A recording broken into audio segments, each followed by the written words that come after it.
It's time to take a stand and stop the sexualization of our children. Action for Canada has created a notice of liability to assist you. The title of this NOL is Facilitating an Exposure of Minors to Sexually Explicit Educational Resources, Activities, and/or Events.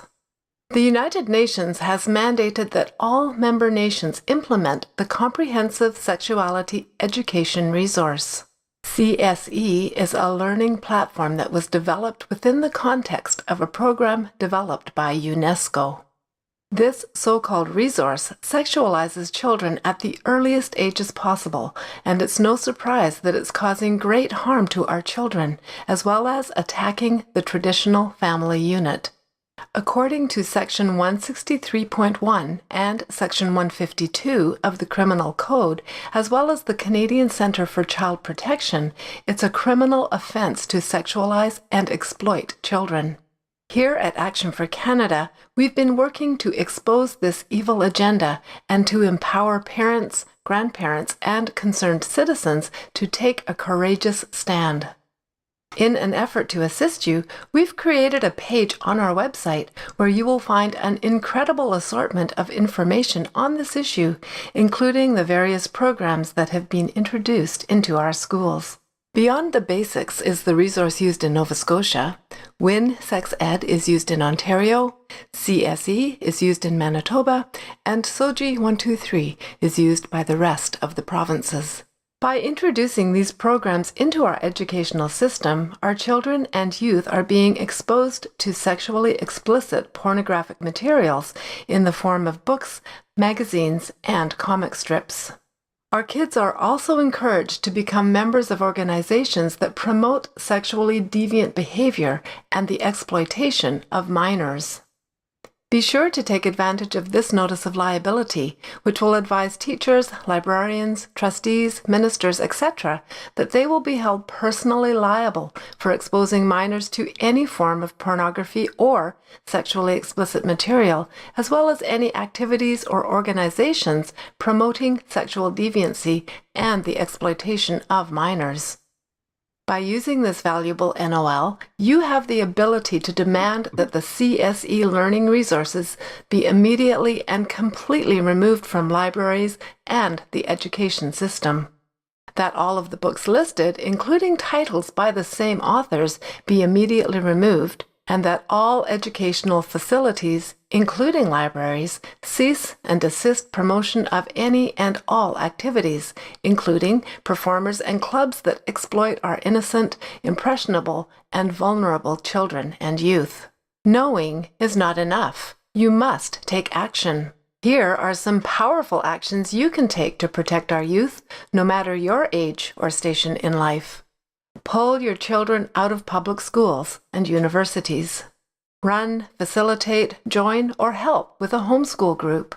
Get involved in writing letters and serving notices of liability. Run for office as a school board trustee, mayor, or city councillor. Connect with an Action for Canada chapter near you. We cannot ignore this message. Our children and youth are being subjected to twisted ideologies using social justice as a means to indoctrinate and groom them, and we must protect them. Thank you for taking a stand to protect kids.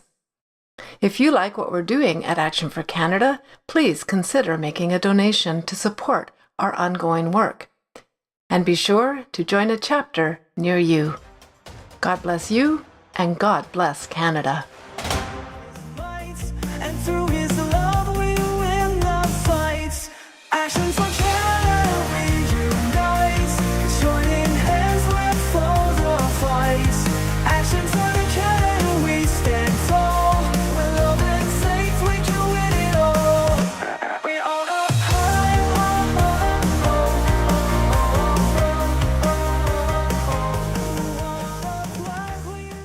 Hello and a warm welcome as you join us for tonight's show. If this is your first time here, you've come to the right place, where we are committed to providing information and resources for everyday Canadians. Our guest speaker this evening is our very own Tanya Gaw, and the title of tonight's show is Islam, a Threat to National Security. It's January 28th, 2026, and this is the Empower Hour. Action for Canada is a national movement reaching out to millions of Canadians and uniting our voices in opposition to the destructive policies tearing at the fabric of our nation. Through call to action campaigns, we educate, equip, mobilize, and empower citizens to take action. We are committed to protecting faith, family, and freedom. Coming up this Saturday at Riverside Calvary Chapel in Langley, BC, is the Legacy Education Summit. Tanya Gaw is one of the keynote speakers who will be encouraging and challenging attendees to engage in their children's educational journeys in biblical and powerful ways. This event is free and everyone is welcome to attend. For more information, be sure to go to the Action for Canada website. If you're concerned about the direction Canada is headed and the future of the next generation, we'd like to invite you to the Truth Matters event taking place on Friday, February 20th, 2026. Join Tanya and featured guest Dallas Brody for an evening of practical strategies for community action, shared successes, Action for Canada resources, and chapter leadership and volunteer opportunities. Be sure to head over to our website for more information. It's always a pleasure to introduce you to Tanya Gaw, the founder and leader of Action for Canada. For over 10 years now, Tanya has been focusing on faith, family, and freedom. And she and the Action for Canada team are always hard at work bringing awareness to the many critical issues facing our nation. I think you'll agree that it's always a special treat to have Tanya as our guest speaker as she shares information, insights, and personal experiences with us. Will you all please help me welcome Tanya Gaw. Hello, Tanya. Hi, Heather. Thank you for that introduction, and thanks for filling our viewers in on the upcoming events.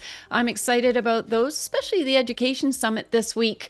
It's my very own church, and they have taken the steps to have an education system within the church, and I really commend them for that. We've been calling on churches and pastors to do this nationwide, and there's some very, very incredible organizations that are behind that and assisting them, and that is available to churches nationwide as well. If they have an interest and they just don't know where to begin, get in touch with us, and you can also go to our homeschool page. All right, so tonight's topic is not a light one. Action for Canada has been reporting on the threat of the rise of Islam in Canada for many years, for nearly a decade, and I haven't done a show on this in a while, but I felt that with the escalation of what's going on, not only in Canada, but around the world, that it was important to address this. I'm very happy to see that even on social media and other platforms, that you can see that citizens are really waking up. It is not something that we can any longer ignore and say that it's not happening here. And by the end of this presentation tonight, you're going to be concerned. You're going to be very, very concerned about what is going on in Canada. But we are at a crossroads. And this is an opportunity for us to turn this around. And we have a short window to do that. So I am hoping that you will feel motivated to get involved. I'm going to once again promote Action for Canada chapters, that you would reach out to one of our chapters, go to our website. On our homepage, there's information about our chapters and how you can connect. But I'm also going to encourage Canadians that they would consider stepping up as an Action for Canada leader within your community, because you will see tonight that we need to mobilize, and that we need to do this en masse across this country in order to save this country for our future generations. And when you take a look at Europe and the UK, it is undeniable that the threat is real, and that it's not racist, and it's not homophobic, and it's not whatever else they want to throw at us in order to silence us, so that this global agenda to use mass migration as a weapon of warfare to destroy our democracies. All right, so I'll just share my screen at this time.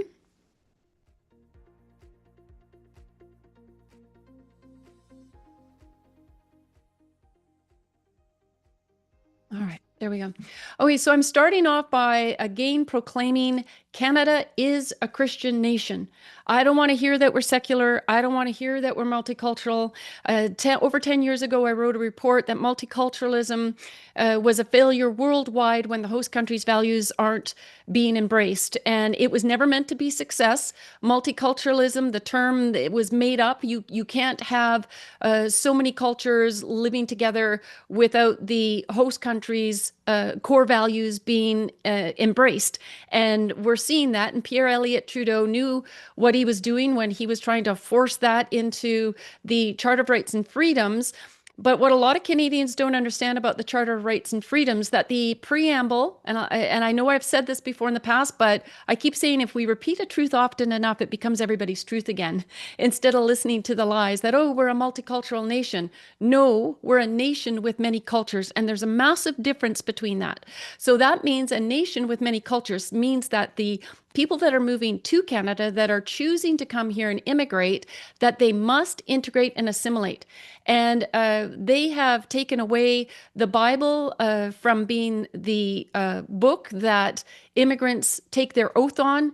You can use a Quran now or whatever you choose, and that's not good. And the 56 Islamic majority in other countries, they're holding true and fast to their radical belief systems. Their people are living under oppression. And so we're supposed to forfeit our rights because we're afraid of hurting somebody's feelings or offending them. And I'm like, I am done like so many Canadians are, and I'm not worried about offending anybody anymore. They need to be worried about offending us, because the voice is rising around the world in Western European Christian nations where they are fed up with immigration, mass immigration from, and we're talking about foreigners from countries who come from very, very different belief systems and who are coming here and refusing to embrace our nation's principles that are founded on Christian biblical principles. And these worlds are clashing. This is not racism, this is a culture war. And the sooner that Canadians wake up from this military style psychological warfare, the better. Rise up, patriots. You have a reason to embrace what our fathers of Confederation gifted us with, and what many, many soldiers have died for, to protect our rights and freedoms. And let me tell you, Islam does not stand for democracy. It does not stand for freedom or free thinking. It is an all-encompassing socio-political military system. And it, as you can see everywhere around the world and in the Islamic countries, where it's controlling everything and everyone. And I don't want any part of that in Canada, and we need to shut it down. So please look up on our website that Canada is a Christian nation. You can even go in the search if you want to find this. Take our PDF, please, and start lobbying government. Start your local community, your school boards, your mayors and city councils, your MPs and your MLAs or MPPs. Even, you know what? Print off 1,000 of them and start going around your neighborhood and putting them in people's mailboxes. Help educate Canadians, help educate immigrants, because immigrants who are coming here and transplanting their failed foreign systems of belief and political systems are going to lose the freedoms that we offered them when they came here, because those systems have proven that they don't work. All right, I'm going to open up with Ezekiel 33, 1-9. Now, this is interesting because normally I finish with a verse, and I will have a verse at the end, and but I just think it's important. So it says, this is to Ezekiel, they're referring to him as Israel's watchman, but we can all be watchmen on the wall, and we should be. And I believe Action for Canada is a watchman for Canada and for Canadians. So it says, once again, a message came to me from the Lord. Son of man, sorry, I've got something in the way there. Okay. Son of man, give your people this message. When I bring an army against you, when I bring an army against a country, the people of that land choose one of their own to be a watchman. When the watchman sees the enemy coming, he sounds the alarm to warn the people. Then, if those who hear the alarm refuse to take action, it is their own fault if they die. They heard the alarm, but ignored it. So the responsibility is theirs. If they had listened to the warning, they could have saved their lives. But if the watchman sees the enemy coming and doesn't sound the alarm to warn the people, he is responsible for their captivity. They will die in their sins, but I will hold the watchman responsible for their deaths. Now, sorry, again, I've got something in the way on my screen. I apologize for that. Now, Son of man, I am making you a watchman for the people of Israel. Therefore, listen to what I say and warn them for me. If I announce that some wicked people are sure to die and you fail to tell them to change their ways, then they will die in their sins, and I will hold you responsible for their deaths. But if you warn them to repent and they don't repent, they will die in their sins, but you will have saved yourself. Now, the reason that this verse is so critically important tonight is because we're not only warning Canadians and saying, look, there is a danger that has come into our land and that we have a responsibility to do something about it and take action. So that is what Action for Canada is doing. We're warning our fellow Canadians, but we are also warning the individuals who have come into our land and that they are participating in an evil. And some of them, it'll come up tonight where, there's the reference to the moderate Muslim or that nice Muslim, the neighbor. But when we look at the Quran, there's over 100 verses that talk about killing the infidel, killing the Jew, killing the Christian. And that means that they are either ignorant of the Quran or they're practicing taqiyya, which means to lie, to befriend us Canadians and you as neighbors, and to deceive you and to think they're peaceful until it comes to a point when they're not. And that isn't something we should have to be determining any longer, knowing that the threat is so real, knowing that Islam is not actually a religion. As I said, it is a socio-political military system, and they themselves are on recording as well saying, that they are not a religion, and their plan is to conquer worldwide. And we would be wise if they're telling us what they're going to do. We better be listening and willing to take the necessary steps to shut it down. I'm going to start tonight as well with some encouragement because this is going to get very concerning and very dark, but there is a shift changing. One, we know what's going on in Iran, as I saw another one today, hundreds of thousands of people coming up against the Iranian regime, even though tens of thousands of them are being murdered in cold blood on the streets by the regime. And in other places around the world, they're referring to Gen Z as turning to the Bible as a religious rival sweeps across Canada and the UK. And that is God being gracious to our nations. We turned our back on God.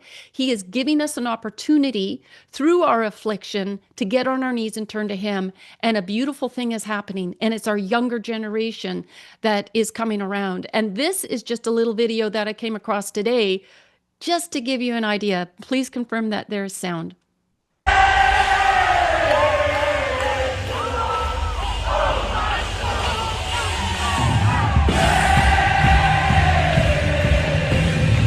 This is what's happening on university campuses across America. And we've always seen what is happening in America comes as a wave into Canada. So I pray for that. I pray for revival amongst our youth and amongst everyone in this nation, because we need Jesus if we're going to survive this. Now, for the Muslims that may be watching this show, I want to say to you, we don't hate you.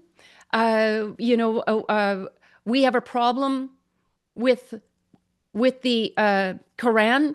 We have a problem with what it is that you follow.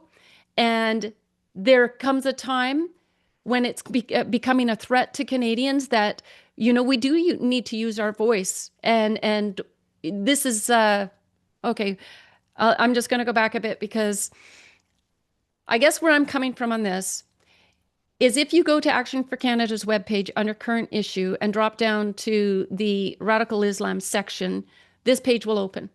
But at the top of the page is this link for hope and inspiration. And this, if there are Muslims that are coming to watch this show tonight, I want you to click on that link, because you're being lied to and you're being deceived.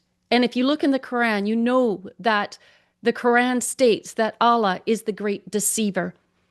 And in the Bible, the great deceiver is referred to as the devil. And so you are being deceived by a false God, by a false so-called religion. And the Bible very clearly says in John 3:16 that for God so loved the world that he gave his only son, that whoever believes in him shall not perish but have eternal life. For God did not send his son into the world to condemn the world, but to save the world through him. And your false God, Allah, and your book, the Quran, which is a lying, deceitful book, it teaches that Jesus is a mere prophet. And therefore, Muslims will never receive salvation because they have believed that Jesus was only a prophet instead of the Son of God. And that is key to your salvation. I ask that, that you would read the Bible, read the Quran, what it says about Jesus, and compare the two. Your salvation relies on Jesus Christ as the Son of God. So I encourage you to come to this page and hear the testimony of former Muslims. Pray the prayer of salvation. Listen to the Jesus film. It's in over 2,000 languages. And then there is other resources on this page for you as you search this out in your own heart. Okay, so let's get to business. This is a 2021 census in Canada of the Muslim population, which was nearly 1.8 million. And you can imagine that with the mass migration that the Liberal parties have implemented, that this number is very likely has doubled by 2026. Because Muslims are not the only concern in Canada as far as extremism is concerned or a threat to our democracy. I have a number here that says the Sikhs were, in 2021, same census, were 2.1% of the population, 771,000, and Hindus were 2.3% of the population at 828,000. Now, we can be fairly confident that both of those numbers have also probably doubled, which is meaning that when Canadians look around, they no longer recognize Canada or their communities. They can't understand the language that's being spoken because none of these people are being expected to integrate and assimilate. They can now come here, they can build their little pods and function within their communities. We know that Richmond in British Columbia, many, many years ago, the Chinese started to move here. Signage is in Chinese. You can go there and you can't understand what people are saying. And rightfully so, Canadians are becoming a little bitter about this. They're a little upset. And that, if we were to go into one of their nations and pull this there, we wouldn't be permitted to do this, right? Because this is a targeted attack against Western democracies and our Christianity. And so they have to wipe out Christianity. This is population replacement. So I would encourage you to go onto our website, look at the report that I've provided leading up to this show, and understand I explain here that Europe and the UK stands as stark warnings. It is reported that once Islam reaches about 10% of population, Muslim communities ramp up lawlessness, example, protests and unrest. Now, prior to you all waking up regarding COVID, we were fighting against Al-Quds Day, which is a hate fest that the Muslims are permitted to practice in Canada, and it needs to be shut down and banned. Doug Ford was supposed to ban it. Alberta was supposed to ban it, and no steps have been taken to do this. Okay, so these are the kind of protests. We now see the Palestinians out on the streets with all of their hate fest and their threats towards the Jewish community, their threats towards Canadians, them wanting to burn the American flag and the Canadian flag. And again, the threat is right there in front of our faces. It is very evident that as the population of the Muslims increases, so does all of this rhetoric. And it is not going to get better. This is going to continue to get worse and worse and worse. And we need to, in order to curb this, in order to shut this down, we actually need to shut down every Islamic center, every mosque, every school in this nation, as well as every Hindu and Sikh temple. Now, you will may think, oh my gosh, Tanya, that is so politically incorrect. Again, I know nice Sikhs, I know nice Muslims, I know nice Hindus. This is what your go-to is. It is not about knowing nice individuals. My back neighbor is Sikh. They've been here 30 years. She hardly speaks English, elderly lady, but again, kind. they're leaving for 3 months. She's asked, hey, she came around to my door yesterday and said, hey, would you keep an eye, from the back on our house? And I'm like, absolutely, I will. I have those kind of nice people in my neighborhood too. But the problem is when the rubber hits the road, they are going to, like the fact that they're going back to India, I believe it's Pakistan, for 3 months means that there is a deep rooted loyalty within these people. And we see it within their communities as the Sikhs are coming out with their swords and their blue costumes. And, they're at war with the Hindus. The Hindus are at war with the Sikhs on our streets. It has nothing to do with nice Sikhs, Hindus, or Muslims that may be living in Canada. It has to do with a cultural divide. Not all cultures are equal. Canadian culture, Christian Western European cultures have always been far superior than any of these other cultures. And it is evidenced when you go to their countries. Would any of you want to move to one of the nations that practice Sikhism, Hinduism, or Islamism? I could have brought up so many links tonight that would show you in India, over 300 churches have been burned down. Christians are being burned alive. They are being persecuted. In Pakistan and Islamic nations, the same thing is happening. I'll have a link that I'll be bringing up. Some of the most dangerous countries in the world are where all of these different cultures coming into Canada are from. And as they increase in number, so does the threat. So make sure you stay on till the end of the show, because I'm going to show you some evidence to support this. And it is okay for Canadians to be patriotic, to be loyal to their country, loyal for the future of these nations. And in so doing, you are actually showing a kindness to the immigrants that came here to find refuge, to enjoy freedom and prosperity. We are turning in, they say, you bring the third world in, you become a third world country. You bring the third world in, you become a third world culture. That's the facts. That's what we are witnessing. That's what Pierre Elliott Trudeau had in mind. And it is time to put a stop to this. This is a editorial from All Israel News. It says, the face of terrorism is entering a new and dangerous era. The world is at risk of being blindsided. When you go into this article, how is it that all of these nationality, all of these cultures are able to come in to our Western nations and advance? It is because it has been politically profitable for people who are running for office.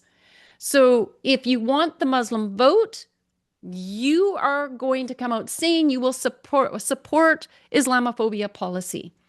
If you want the Sikh vote, you will come out supporting, Khalistani causes, and so on with the Hindus and the Buddhists and the Chinese and whoever, happens to be in a community where they are becoming the majority, because they seem to grow their little tribes. And then you have to have, a Sikh that's going to be running in that community from the Conservative Party or the Liberal Party or the NDP Party. So it is profitable to get people elected. And then there is also big money involved in funding elected or candidates and people of interest, for instance, within the Muslim community. And I believe I'm going to be covering that somewhere in the report. So this is a massive danger nationwide. And this is why I've always said foreigners. And when I'm referring to foreigners, I am not referring to immigrants that are from European nations or other countries that embrace our freedoms and democracy and our values based on Christian principles. I'm talking about foreigners who are foreign to these principles, who do not support them. So just on the onset, if I refer to foreigners, I would most likely then be referring to Sikhs, Hindus, Muslims, CCP, you name it. These are people who are coming here and pose a threat. And these are the ones that should not be permitted. There should be proper vetting done. There is a vetting system within intelligence, but because the Liberals have had this majority and are working together. There's this coup, there is this treason taking place, and therefore, whatever intelligence is obliged to do, the government is coming in and obviously shutting them down, because we've seen the CSIS reports that have announced in 2018 or 19 saying that our very charter rights and freedoms are under threat. That's pretty serious. So that means that we've got to stop political entryism. That means we need to stop foreigners from being able to run for office. We need to deport all of these people that are being brought in order to support the Liberals to get into office next round. Like I say, we're facing an unbelievable era of terrorism as these ploys, and it's a different kind of engagement in war. And somehow we need to rally enough Canadians to understand that what happens on election day matters, but what happens a year in advance, 2 years in advance of election day matters. That means we need to find candidates well in advance. We need them door knocking. We need them very involved in their community. And then every single Canadian needs to get out and help get them elected and do their civic duty and vote. Now, this is a report from World Watch, and it is talking about the persecution of Christians, and these are the worst nations. You will notice that obviously North Korea, but you will notice that the majority of them are Muslim nations. So the key here is that Islam poses a problem worldwide. So we can't just say that this is Islamic extremism, because this is what the Quran is based on. It's Islam, and we need to name our enemy. These are a few verses from the Quran, just so you can get an idea that I'm not making this up. Slay the unbelievers wherever you find them. Muslims must not take the infidels as friends. That's where I was talking about Taqiyya. Any religion other than Islam is not acceptable. Terrorize and behead those who believe in scriptures other than the Quran, and on it goes. Over 109 verses. Okay, so that is something. If you haven't read the Quran, do some research. Okay, challenge, if you have this wonderful, nice Muslim friend, ask them why they're being silent. Why are they willing to bring Islam into Canada and override and bring Sharia into Canada and practice Sharia, which is Islamic law? Why are they willing to do this? Why are they here when they have 56 Islamic majority countries? Now, Britain is proof. I can't get into this article. I was prior, but Britain is proof. Globalists plan to use migrants as a mercenary army against the West. Can you see how this is happening? Can you look out on the streets and in your community and see how outpopulation is going to be our demise if we don't demand that the 3 million visa holders that are about to expire from India and other places are told to get out of our country, and that they're rounded up if they're not going to do so? Now, this is, again, now I'll play just this brief video, and we'll go from there. Places in Europe are not even recognizable, frankly, anymore. They're not recognizable. And we can argue about it, but there's no argument. Friends come back from different places. I don't want to insult anybody, and say, I don't recognize it. And that's not in a positive way. That's in a very negative way. And I love Europe, and I want to see Europe go good, but it's not heading in the right direction. President Trump is 100% correct. I am an American who recently spent 3 years living in Europe, and it is not recognizable anymore. Even in the 3 years that I was there, it changed so much. Did you know that in Brussels, only 10% of children and adolescents aged 0 to 17 are of Belgian origin? That means that 89.44% have some foreign background, with 73% of those having a non-EU background. What part of the world did they come from? Sub-Saharan Africa, many Muslim majority countries. And most students, children, were enrolled in Islamic religion courses. Did you know that British residents are a minority in London? And 10 boroughs have a majority non-white population. Mohammed is the #1 baby name in England. So we could go on, but I believe it was in Toronto, Muhammad has become the number one name. So this is not going to end up looking different than it did in Europe. And that's why we really need to commit to some very serious steps to shut it down. And Islam conquers by stealth jihad, and they have done it expertly. But now people are waking up around the world, some too late, as we hear in Sweden and other places throughout Europe. And that's why affirmative action is needed. And Donald Trump is taking significant steps. But what did they do in America? I mean, Americans rallied like crazy to get Donald Trump elected. And they were up against such corruption. They have proven in the 2020 elections. We did a show on that a couple of weeks ago with Alex Newman, who stated very, very clearly that Venezuela is the one that was behind the rigged elections with their voter machines. And so it was a miracle that Trump got in, and he got in by such a majority, and now they're really doing business there. And as we've stated, if America goes down, there is no hope for the rest of us. And so they're going to need to clean house, but at least they've stopped the individuals that are causing the greatest threat to America. Now, Action for Canada has consistently called on the government. We have a petition calling for a full-on moratorium on immigration.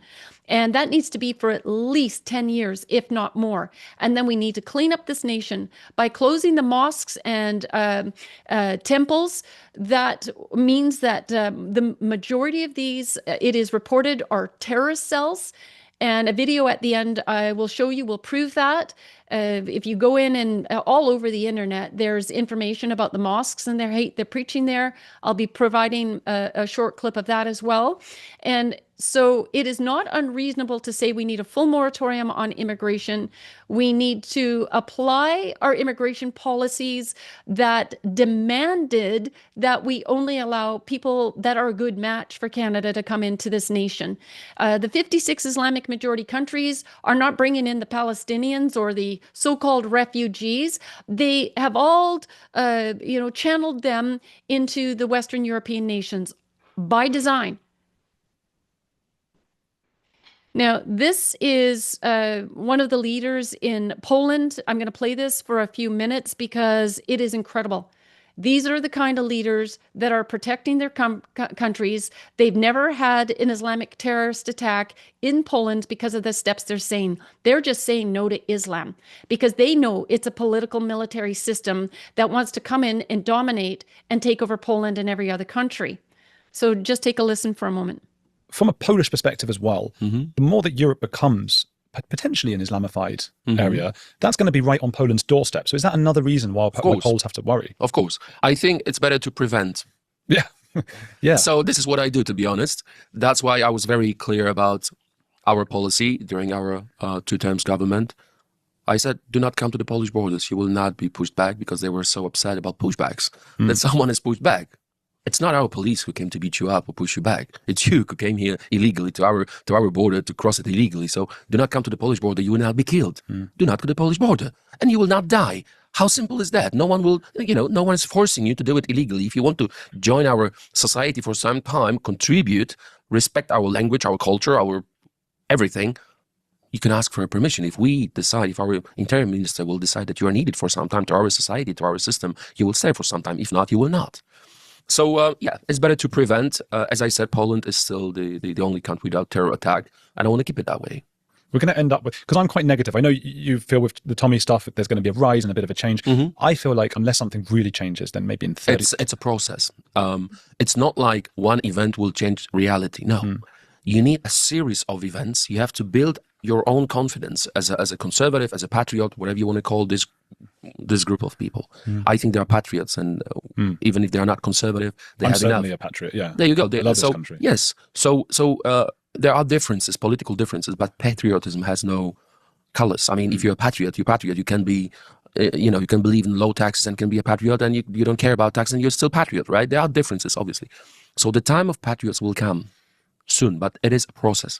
What I mean by that is, when we had this terrible communism in Poland for so many years, the process was started by solidarity. Movement was growing up to 10 million people. Then we had, obviously, John Paul II, who supported us very much so. He inspired us. Obviously, we had a Ronald Reagan who was very supportive, but communism wasn't easy. Berlin Wall wasn't easy to tear this down. So what you need series of events. You need to. So I just want to encourage you. It's called Poland Will Save Europe, but Sweden is gone. They go on. It's 8 or 9 minutes. I would encourage you to look it up and listen to it. But listen to what it is that he's saying. He's giving you the key to overturn this. It's patriotism, and it is a movement. An Action for Canada is a national movement. We're providing the strategy, we're providing the resources, we're providing the opportunity for you to become a chapter leader and mobilize your community, to take back your community, one city, one town at a time. And we need to lobby government. We need to apply pressure. Now, Action for Canada from other organizations didn't get a ton of support in the Bill C-9 call to action campaign based on the coronation oath to the Attorney General. I'm talking about from other organizations, but we got a ton of support from our members because they're educated. They understand how important it is and how important the coronation oath, where the king swore, and you know how we feel about King Charles. I believe he's a globalist, but he still swore an oath that the Commonwealth countries must be governed by Protestant Christian biblical principles. And that is the key to our success. That will overturn all of these bad policies, but we need people helping us, educating the elected officials, and then putting forward legal actions to overturn all of the illegal bills that Justin Trudeau and his cronies and Carney is backing for the last 10 and a half years. All right, we need to organize, we need to mobilize, but education is so key to having a victory, and we need your help on that. And so Poland, I have so much respect for Poland and Hungary, and we know Mile, and we're seeing what's going on in Italy. Great crisis in Italy because of the Muslim invasion as well. And so finally, these elected officials are getting into office that want to overturn it, but it's making it so much harder because the longer that we wait in order to overturn this, the harder it's going to get for us. This is a 911 presentation tonight for Canadians to stand up. Now, Geert Wilders in the Netherlands, he got a majority in the last election. They still have a funny system there when they need to coordinate and align with other parties in order to get things done. But he has been saying forever that he wants to shut down Islam in the Netherlands. This is not politically incorrect to say this. This is wisdom. This is smart, and it's necessary. He stated, it is not global warming that is threatening the world. It is global Islam. In the Rare Foundation article, it says, Italy, the party of Muslims goes public. Islamic preachers call for political power at the polls. All right, so this is the danger, is that they're coming into Western nations. They are fraudulently calling themselves a religion and trying to advance based on their so-called human rights and their religious rights. Now, again, knowledge is power, and for lack of knowledge, the Bible says people will perish. But what we have to understand about the freedom of religion in the Charter of Rights and Freedoms, it was to keep the government out of the business of the church. It was not to allow false religions, false gods to come into Canada and to set up their pods and advance. All right. It was very, very clear that when the Queen signed the Charter of Rights and Freedoms, she had also signed the Coronation Oath, which means that she could not have signed the Charter of Rights and Freedoms if it was in violation of the Protestant Christian faith. And that's why the preamble that says that Canada is founded on the supremacy of God and the rule of law, that colon means that everything else that follows must rely and must follow the guidelines of the supremacy of God based on biblical principles and the rule of law, which again is founded on biblical principles. So these these people and the mosques, they have this is it right here, the muslimvote.ca, which we paid like $12,000 through the Liberal government. Justin Trudeau, with all his pandering to the Muslims, ends up putting this get out to vote.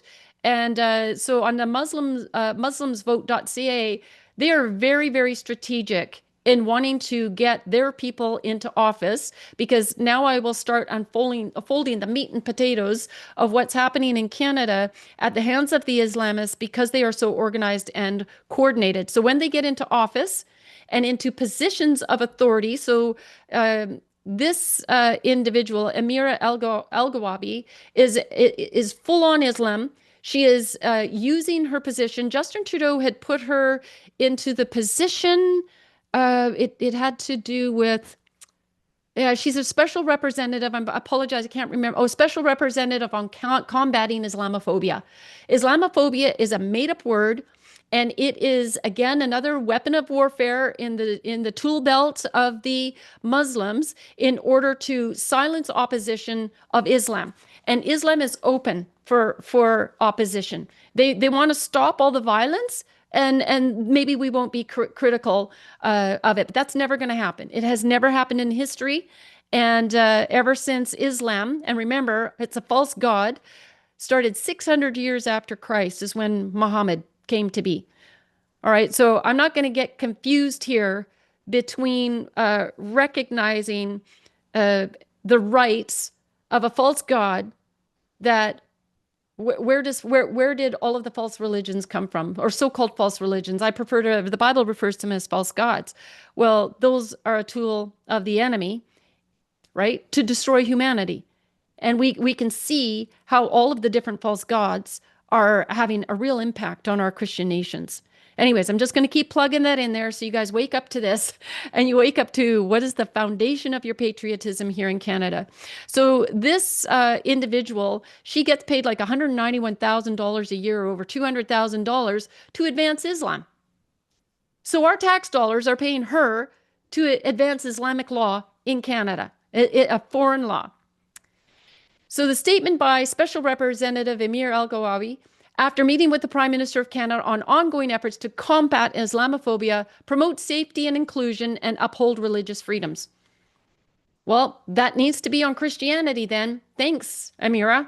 But that's not what she's doing, is she? They're misaligning and misrepresenting the Charter of Rights and Freedoms. Now, Iqra Khalid, I've reported on this before, so I won't go too far into it. She had millions of dollars, $1 million or something go into from the Muslim society within her riding to get her elected in 2015. And as soon as she was elected, she started putting forward the M103, systemic racism and religious discrimination. Now, there are reported ties to her being tied to the Muslim Brotherhood. I remember seeing a report where she wrote the Constitution. We have the Muslim Student Association that are at universities across the country, and she had written the Constitution for the Muslim Student Association, and basically they're there to recruit Canadian students to Islam. And it was through those reports that there were ties. The Muslim Student Association is directly tied to the Muslim Brotherhood, and it's in a massive terrorism report from the United States. And so we've got this information. It's all there. Intelligence has it. The liberal government has this information, and yet all of these people are still operating, and they're still trying to advance Motion M103. Now that is Ken Hardy. He's not been a Liberal candidate. He stepped down last year in my riding. And I was writing him during the M103 because I was in a panic saying, Motion M103, it's a fake, it's a fraud. We can't allow this. This is part of Islamic law. There were many Canadians that were rallying and very upset about this. And his response to me was, I have a number of issues with M103 and am inclined not to support it, in part for the reasons that I've noted, okay? My guess is that many or most of my colleagues on all sides of the House will be swept up in the emotion of what happened in Quebec City. It is possible that everyone in the House, when the vote comes up, may say yes. This is one of those tricky things for an individual MP, and an alternative I may have to consider is to abstain by simply finding somewhere else to be. He says, goes on to say, in addition, we don't single out a specific group. He goes, I have a fundamental problem with the term Islamophobia. Strictly defined, it means fear of Islam. And in my mind, it is impossible to legislate against fear.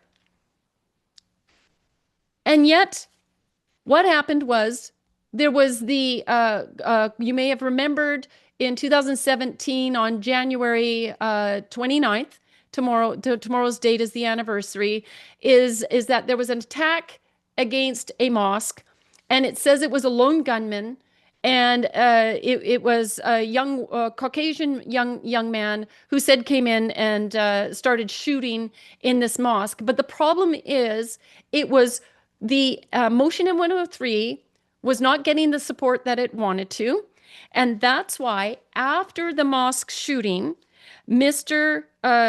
Hardy ends up saying, my colleagues on all sides of the House will be swept up in the emotion of what happened in the Quebec City mosque. So what do you think happened? Is that they voted in favor of motion 103. So it was very suspect as to who was actually behind this mosque shooting. It was, some say, convenient right before motion M103. Now, it's not a binding motion, but the Muslims, because it can't go into law, because you can't legislate against fear. We have a reasonable fear of Islam to the point where we need it to be shut down. And so every year, Canadians are asked to mark this date now as a national. Whoa, this is from Elaine. She's such a great writer. I'm sorry. National. I know I have it here. The day Canada celebrates she says, the advancement of Sharia. And so what's happening right now is the National Council of Canadian Muslims, the NCCM, and all these other MAC and other Muslim groups are coming together and wanting everybody to light everything up in green. So you'll see Quebec City legislature right now is lit up in green in memory of the Muslims, International Day to Combat Islamophobia. Do you see how all of this has strategically worked together? Politicians and labor unions are all getting on board with this. And so now January 29th is supposed to serve, as a day, another day incrementally to elevate the Muslims in Canada. Now, this is about the mosques. I'll play just for a moment. The reason Iranian protesters burning mosques isn't exactly what most Westerners think it is. It is not pure hatred. We are not Palestinians. There is a practical reason behind it, and there is a very important lesson in it for you too. So watch this video till the end. Those mosques are not places of worship. Those are bases for the regime's militias besieged in residential neighborhoods. Mosques serve as operating bases, headquarters of repression. They house armories, and they are temporary detention centers for arrested protesters. Burning those mosques is the first smart, brave move by protesters to neutralize the regime's oppression forces on the ground. Now pay close attention to what is happening in your own countries in the West. In Iran, for decades, mosques have been recruitment centers used to brainwash, radicalize, and turn angry, confused, or mentally ill people into hate-filled killing machines, ready to be deployed against their own people whenever the regime needs them. 5 decades of patient preparation. So we can hear this, right? We know what's going on, and that's why I'm focusing saying the mosques need to be shut down in Canada as well. This is what's going on in the mosque. We can say this is, I know a lot of it says Dearborn, but I have videos here in Canada of the same things that are going on. Them. Ya Rahman Rahimin, you annihilated. And you destroyed the likes of Ad and Thamud and Fir'aun. These are the Fir'auns and the Ad and Thamud of today. Ya Rahman Rahimin, we ask you, Ya Allah, destroy them. Destroy them, Allah. Take them off the service of this earth. Ya Rahman Rahimin, Ya Akram al-Akramin. على القوم الكافرين اللهم انصر الإسلام وأعز المسلمين وأذل الشرك والمشركين.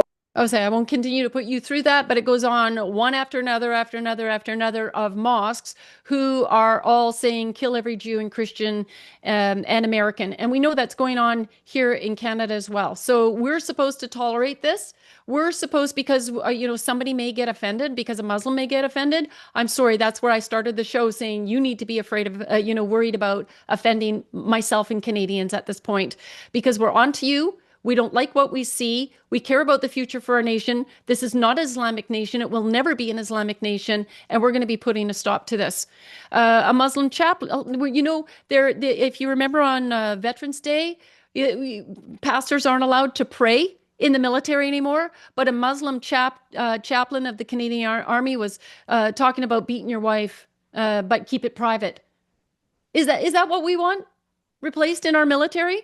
I've also got a friend who's a veteran, and he gets updates, from the military, and they're now serving halal meat in the Canadian military. I'll be talking about halal in a minute as well.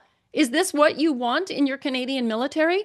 Then there is no longer an option to be silent. Here we go. We're going to start digging in even deeper. Manitoba just launched an anti-Islamophobia action plan. So what does that look like? They want to provide a place for Muslims, and this is I believe it was the NCCM, who have been lobbying, lobby. It's a powerful thing. Lobby the government, can provide, apply pressure, maybe make some promises. Who knows what's going on in the background there? Says provide a place for Muslims to pray daily in school without the need for the standard permission from the school board that Christians need. Make a Muslim culture part of the curriculum.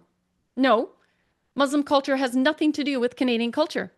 Christmas is not currently allowed in public schools, but celebrate Muslim-specific holidays. They'd want Eid, Ramadan, hire Muslim staff in public schools, allow Arabic text in public schools. I'm going to show you some Arabic text in a moment. Bring in outside Muslim organizations into the public schools, like the NCCM or MAC, for instance. We'll be talking about them in a moment. Send additional invitations that other parents would not receive to the Muslim community to participate in parent council meetings and continue to give the minimum notice to everyone else. Well, I certainly don't want this going on in Canada. This is against our laws. This is against our education. In the Supreme Court of Canada in a Supreme Court ruling, has only recognized Christianity and Catholicism in education. Why are we allowing this to go on? Okay, because they convinced you that we're a secular nation. So what are you going to fight for? They convinced you that we're multiculturalism, which gives them the right to do this, which it's not. It says that we may have people from different cultures living here, but it doesn't allow them to advance their own cultures. We got to put a stop to this. And we're certainly not a post-national state with no core identity. No communism here, please. No Marxism. And this alignment, we've had enough of it. In the Manitoba website, it talks about recognize and celebrate by highlighting Muslim identities and histories in school culture. Why? This isn't part of Canadian culture. I don't care if they, came here 50 years ago or when the first mosque was set up. This country is not an Islamic nation. The Quran and Islam have nothing to do with our education, and I don't want any of our kids exposed to it. They need to be exposed to Canadian education. And I think that's why I say we shut down. If we want them to integrate and assimilate, we need to shut down every Khalistani school. We need to shut down every Islamic school. Okay, equip and empower. Why? By offering educators supportive resources and learning opportunities to foster inclusion. We don't want to include Islam in our education system. Our kids are there to learn about Canadian history, reading, writing, and arithmetic, not other ideologies. Okay, and so on it goes. You get where I'm going with this. Okay, so this is a report that I have not made public, and it is, I believe, 138 pages long. I'm not going to really hold up the front of it, but it's big. And we've got an Islamic school here in British Columbia, and all of the directors, there's pictures of them, there's information, are all tied to Hezbollah. This Islamic school that is operating here in BC also has funding from the Iranian regime. I have personally met with the intelligence a year ago and provided them this information, and this Islamic school is still operating. There is an RCMP officer who is a RCMP spokesperson who is a Muslim who has been tied to this group of people, and whenever a complaint is filed, it seems that the school or these individuals know before anybody else. So this is, again, a reason why these people should also not be permitted to be in our RCMP or military. These people need to be removed. And I don't know if you remember in October, I believe it was, of 2024, I just emailed the New Surrey Police Department again for an update because they're kind of shutting me out on this. But there was two Sikhs there was a big Sikh event going on in the streets of Surrey. Everything was blocked. And these two Sikhs, dressed in their New Surrey police uniforms with their turbans on, are doing a sword fight in the streets, a Khalistani sword fight. And whether it was just mock or, for the excitement of the crowd to entertain them, I don't want you on the police force because I don't feel good about you, showing up at my door, knowing that you're supporting this kind of behavior. You should be here completely loyal and representing Canadians, all Canadians equally. And that's why the police are not to be political. And that was a political action. All right. The reason I brought this up, it's in the report because this was a resource for the children. This was in a children's book for teaching in the classroom. And if you can't make this out, all right, these are Islamic fighters here on the left. And then they were supposed to write a report about who their heroes were. And this young man has grenades with a Islamic flag flying and grenades strapped to his waist. I don't know about you, but if I was the police and saw this report, I'd be doing everything in my power to shut this Islamic center down. I don't think we're talking about they are radicalizing children in Canada. And here is a report from Global News, May of last year, says the number of terrorism charges laid in Canada jumped 488% last year amid rising youth radicalization, the RCMP wrote to the Public Safety Minister. Then why didn't the RCMP do something about this? Why hasn't this school been shut down? What is going on? Oh, I'll only put you through 1 second of this. You know this. These are Muslim values. These are Canadian values. No, we all know that. We all know that Muslim values are not Canadian values. They're proving it. They're not Western values. Islam and the West have never been able to coexist because of the radical, violent underpinning of Islam.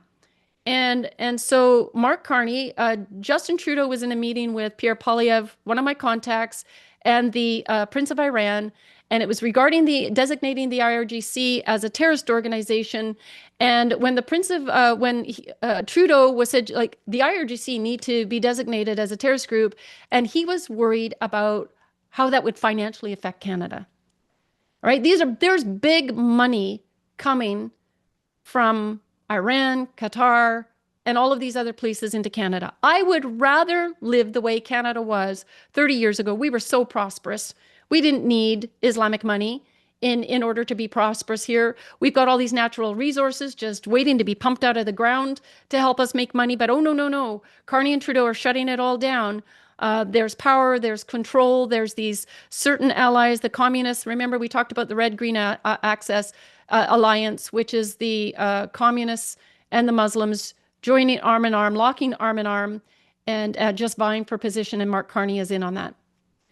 And then the Canadian Muslim community had sent Carney an email as soon as he got in. We write to you on behalf of the Canadian Muslim community, deeply invested in the future of our country. Get that? And the protection of our values. You know what they're saying when they say our values. The challenges facing Canada today demand leadership rooted in moral courage and a firm commitment to justice. Your entry into politics comes at a critical time, one where Canadians are frustrated with the failed policies of Justin Trudeau's government, particularly concerning issues of human rights, justice, and civil liberties. Are you kidding me? Justin Trudeau did everything to advance Islam in this country. He allowed the Motion M103. He opened the doors to Islam. He prioritized trying to bring Palestinians in, and on and on and on it goes. And again, they bring up this word. They think that it will have some sort of emotional effect right now, but it doesn't anymore. Canadians are fed up hearing something has fostered Islamophobic rhetoric. Okay, anti-Muslim and anti-Palestinian hate. No. We are critical of these groups because they are causing chaos and violence in our streets. The Muslims know that, but this is the way that they're framing it. So this is a little image that we had created a little while ago, Time to Wake Up. Islamophobia, literally a made-up word. We need Islamo-reality. It leads from stealth jihad, creeping Sharia, victimization, subjugation, slavery, rape, and genocide. And this is the order. So the stealth jihad is well advanced in Canada. Creeping Sharia is here. Halal products, I'll be talking about that in just a minute. And the victimization, using our human rights tribunals to try to boohoo. They said I couldn't do prayer at work. Oh, that's just, the worst possible thing that could happen in a Canadian country.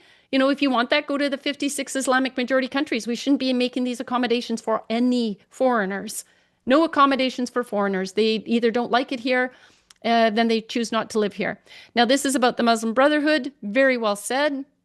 From what I can gather, it's kind of a 100-year plan, and Correct. we're 50 years in. Correct. And how are they doing? What are some of the points they've hit? Well, think about it. If we take a step back, Qatar is a country. It's a tiny country in the Middle East. It has less than 350,000 citizens. Oh. Tiny country. Yeah. Qatar is giving more money to British education, to Canadian education, higher education, to American universities than any country in the world. So why would this tiny, wealthy country give so much money to Western democratic universities? And it's to use soft power to influence it. And the Qataris have a bay'ah. In Islam, a bay'ah is a spiritual oath to the Muslim Brotherhood. The royal family of Qatar follows all of the religious edicts, rulings, and fatwas of the Muslim Brotherhood. They basically represent the Brotherhood around the world. And we estimate that the Qataris are using up to $1 trillion in assets to use as soft power to buy favor in universities, in our media, in our political leaders, to further their goals and their agenda. So Qatar is at the forefront of basically representing the interests of the Brotherhood, which is basically to destroy democratic countries. So they're giving all this aid. Naively, many people think they're benevolent and they're doing wonderful work and funding our universities.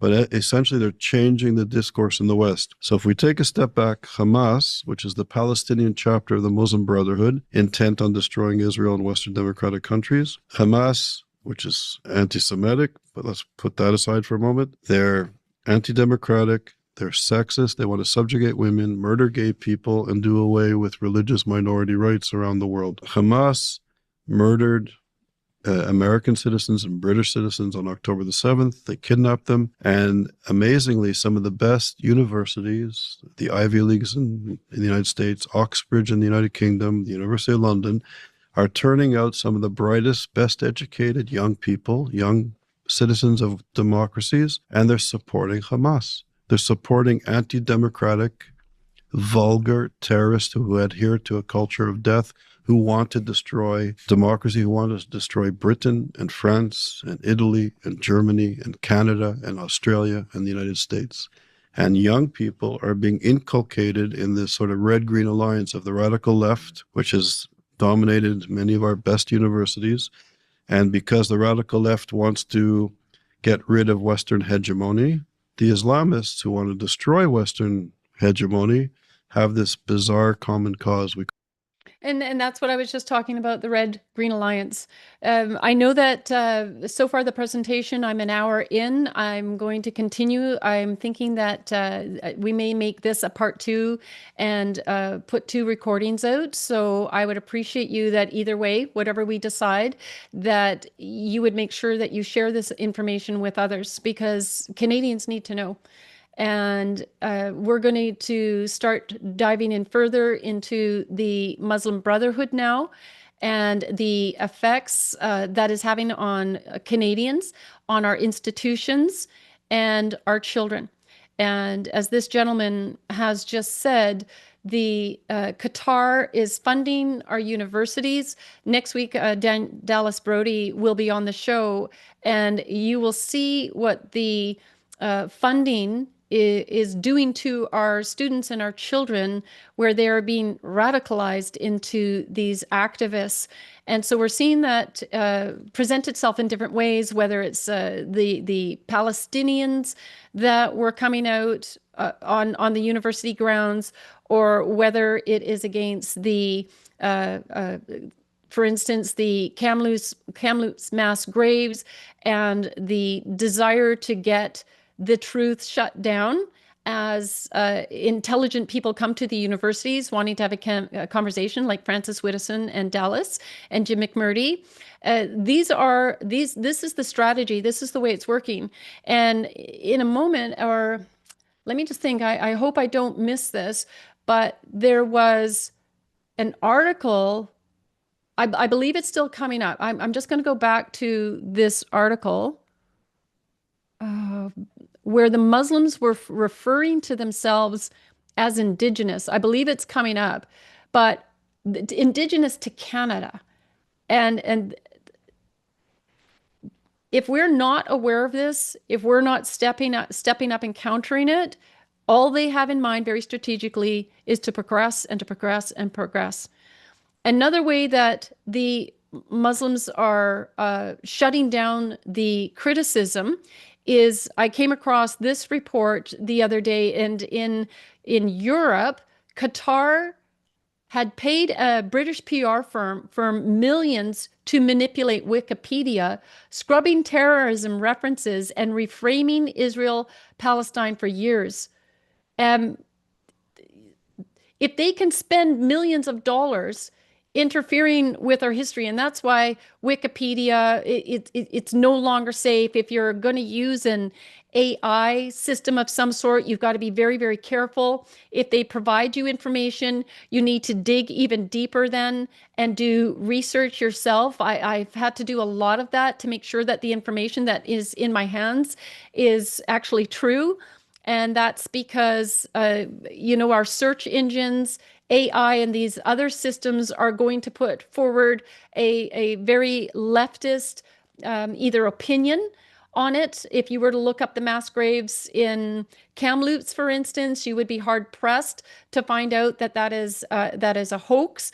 Thank goodness that there has been a Supreme Court ruling recently that the documents related to that need to be released, but that happens because people are pressing back. So we're fighting for truth on all levels here, and this is just another indication in the media as to how. The Muslim Federal Employees Guide, you may have heard about this as well. They're consistently working, as I said, in lobbying. So it says, Charter or Sharia, how Canada's federal workplace is being re-engineered into a parallel Islamic system. So the Muslim Federal Employees Network has produced a guide for federal managers that goes far beyond normal religious accommodation. It introduces Islamic rules, expectations, and sensitivities into the structure of federal workplaces. So, for instance, they want to have accommodations up to 3 daily prayers during work hours. Okay, they want to be able to have the direction of the prayer rooms. They avoid handshakes or private meetings with the opposite sex employees. It tells managers to avoid alcohol-centered events, modified schedules throughout Ramadan. It just goes on. And this is what I'm talking about. We should not be accommodating any other cultures in Canada. That was a big, big mistake. Again, I'm going to give a big shout out to Elaine Ellinger. She is a fantastic researcher and writer. In Western Standard, it says they talked about obediently cowering under the threat of being wrongly accused of hate. And there's that term again, Islamophobia. They've got on a lot of mileage out of that. I guess that was worth their time, even though it's emotion. They're getting all the mileage in the world out of it. And like the no coffee for you, Ottawa's DEI Ramadan rules cross the line. Diversity, equity, and inclusion. DEI is being promoted by the federal government to amplify and prioritize hiring foreigners over Canadians. You've all heard about this for some time. Just walk into a Walmart. You can drive by a Tim Hortons and you recognize it there, and many, many other places. And so if we want this to stop, then we have to get DEI overturned, and there's many more actions that we need to put into place. Okay, so this is the report that I was telling you about. So this is actually from this is the guide. And so the Muslim Federal Employees Network, I mean, it had like 100 employees, Muslim employees. So we're going to upset thousands of employees to accommodate you. And if not, you're a racist or you're Islamophobe. Well, go ahead and call me that. No, I'm a Canadian patriot, and I'm not going to accommodate you in the workplace. And the federal government needs to overturn this accommodation. And so it goes on to say, the MFEN, whatever, acknowledges that our members live and work on the unceded and unsurrendered traditional territories of Indigenous people, which includes Indigenous Muslims in Canada. Come on. Come on, you guys. All right. I've been at this for days, doing the research for years. And as I was putting this together, you just don't think it can get any dumber or any worse. And here they are. Push, push, push, shove, shove, shove. It is our priority as Muslims living in Canada that justice, a central tenet of Islam, be done for the nations on whose lands we reside. Really, you think they care about the Indians and their rights, especially when they take over? I mean, come on. You'd have to be pretty silly and pretty gullible to believe any of this. Here is Amira again, and I just wanted to show again that she's using her position to push this guide. She's going to be in there in every position that she can, pushing whatever she using her trusted position to advance Islam in Canada. And us sillies are paying for it. And none of you are up there, by the hundreds of thousands out in our streets rallying against this. I hear there's a big rally happening January 31st. Actually, Canadians are coming out. So, you know what? Research it, Google it, get out there and just start rallying. Get a ton of people out in your community, because I know that's happening on January 31st. So let's do it. Minister MacDonald to announce federal investment to support halal production. Okay. Look at all of these signs of halal. There is more that I'll be coming out on regarding halal. This needs to be overturned. This is where Canadians need to say absolutely not. Halal is Islamic law. And there are many reports stating that, and we've got the evidence from here in Canada, that a portion of halal funds terrorism. So again, do you want your Canadian dollars supporting this? Why do we need to advance halal products in Canada? But look at this. This was a report that was done by the Point de Bascule and Muslim Association of Canada, MAC, which is under investigation right now by the CRA for allegedly funding terrorism. It says a contributor to Hamas fund collector controls halal certification in Quebec. Look at the date, April 3rd, 2012. And right now they're again before the CRA. They've lied apparently under oath about RCMP reports and stuff, and nothing has been done. Why is this organization still operating in Canada after all this time?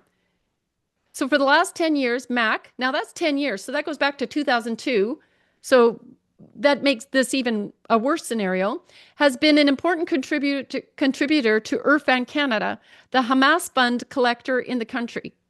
Hamas is involved in a program aiming not only at the elimination of the state of Israel, well, we know all about that, but Western civilization. Okay, talks about its leader. Then it goes down here. No public money should be spent to buy products that will be served in schools and daycare centers, military bases, which I just told you, halal is now being served in our Canadian military bases, no matter all these warnings, decades of warnings about this, in prisons and in other public institutions, if these products have been certified by imams who belong to organizations that received money or gave money to terrorist organizations, funds, collectors, or if they are involved in a project aiming at destroying Western civilization from within. Well, we have enough information on imams across Canada where that would apply. Now, this was a picture. I don't have a Costco card, but I was with somebody this particular day, and I was like, holy smokes, take a look at this. I had a video. I'll probably post it on I'll post it on my Twitter page, my X page, and I went all the way around. So if I could zoom in right now, you'll see that I think these were chicken legs on for, was that $24.99? Like, prices are crazy, but anyways, that's besides the point. If you look down in the bottom left-hand corner, this is all halal meat. There is no signage to tell shoppers, consumers, that this is a halal product. And if you know, they slit the animal's throat without any stunning, and they let it bleed to death as they pray over it. And I say they pray a curse over it because they pray to their false god Allah, which means I say that's the devil. And so this is cursed meat as far as I'm concerned. Why aren't Canadian chicken farmers getting the business? And when I spoke to the manager, and when I looked this up, it's because their halal meat can't be in the same refrigeration system as non-halal products because it's not pure. All right. And so because it would cost Costco more money to get more refrigeration, they decided, hey, yeah, that's fine. Let's go all halal. And apparently they kill the chicken by machine. So, oh, no, it's not halal. They kill them by machines. I'm like, are you kidding me? People are that ignorant to what is going on in our country and what is behind the Islamic movement. So there should be a petition. There should be outrage. Every time you go into Costco, I want you questioning them. I want you to write the head office. There are so many actions that we could be sending out right now, and there's not enough time in the day. I would never sleep. Between the Manitoba one, we got to do an action. We got to get this overturned in Manitoba. Our K to 12 students, education K to 12, to put in anti-Islamophobia education to teach our kids not to criticize Islam when we need to be teaching them to criticize Islam and to be very wary of it. Now, what's going on with Costco? Well, let's see. Who are their main holders? That would be Vanguard and BlackRock. Two globalist organizations that are working to take down the West. So if I would love it, you could do without Costco. I know times are hard and they got good prices. But can you imagine if millions of people cut up their Costco card and said, I'm not shopping there anymore? All right, this is a corporation that is meant to get rid of the small businesses so that when the globalists may advance even further, if we don't shut this down, if you don't have a Costco card, you're not going to be able to buy groceries and there will be no small businesses left. So you got to determine for yourself. This was an image we made a little while ago because we plan on advancing this, ban halal and Islamic dress codes. In Iran, women are lives. They know they're risking their lives to pull the hijabs off their head. And in Canada, we got ridiculous teachers and activists within the schools are do-gooders thinking it's great. Let's just teach our kids to have a hijab on their head. Well, do you know what that means for little girls at 6 years old now who have to put a hijab on and wear it to school every day? This is oppression. This is terrorism in our country, and we need to put a stop to it. And I had talked earlier about the Muslim vote, and now I'm going to dive into this fella here. He goes by the name of Mickey Amory. He's Lebanese, and he's a Muslim. His actual name is Qasim Mohammed Mackie Amory, and he has advanced, Daniel Smith, whether she knows it or not, he has advanced to the Attorney General of Alberta. And that's him taking an oath. I'm trying to find out right now if that was most likely, I have no doubt in my mind that what that book was inside would be the Quran. And he is advancing Islam in Canada. Now, this is another report. I'm not going to make this report public yet. It is a deep dive investigative report that is highlighting some of the activities of Mickey Amory, who is focused on, from all appearances, advancing Islam in Alberta. And we talked about the Red Green Alliance. He is having an influence as far as police reform to alter the court system. I feel that he's working to bring in Sharia courts and to seek influence over child services. This would enable the concealment of domestic abuse, female genital mutilation, and other practices that are fundamentally incompatible with Canadian values. And I'm not saying that's what he's doing, but things look very suspect in this report that is the direction it's going. He has posted, it was an honor to join Muslim leaders in Alberta alongside Kenny and Casey at the Al Rashid Mosque in Edmonton. The Al Rashid Mosque is very well known for having controversial radical Islamic speakers there. There's concerns over education materials in the school, youth events that they've had, and individuals that are coming, radical extremists that are speaking to youth.